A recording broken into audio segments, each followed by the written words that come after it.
So how reliable are our memories? How far can they be altered? And why do our brains work that way?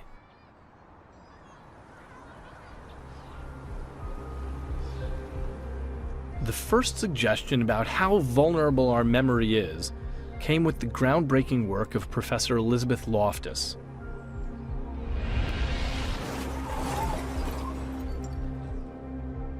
She devised a simple experiment in which volunteers watched films of car crashes.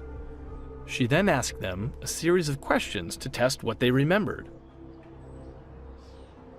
So if I ask you a question, how fast were the cars going when they hit each other versus how fast were the cars going when they smashed into each other? Witnesses give different estimates of speed. They think the cars were going faster if you use the word smashed.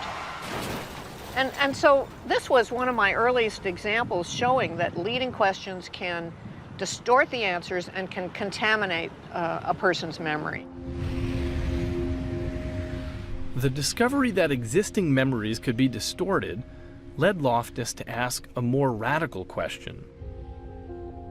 Would it be possible to implant entirely false memories? To find out, she devised another experiment.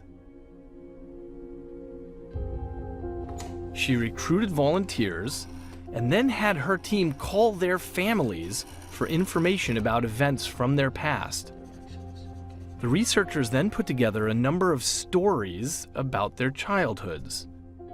3 were true, but one, while sounding plausible, was entirely made up.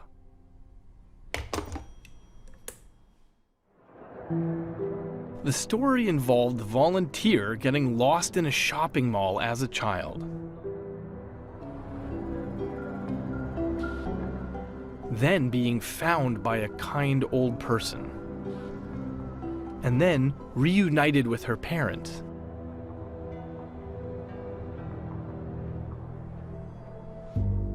When told the 4 stories, at least a quarter of the participants claimed they could remember being lost in the mall, even though it never happened. About 6 at the time.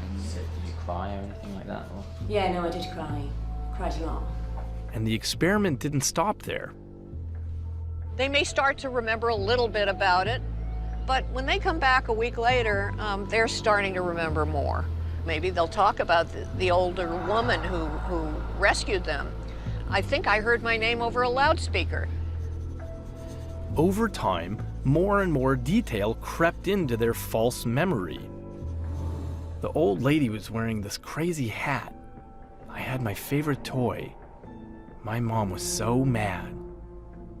The invention of these new details that go way beyond anything we presented to them as coming from their mother were pretty impressive to us.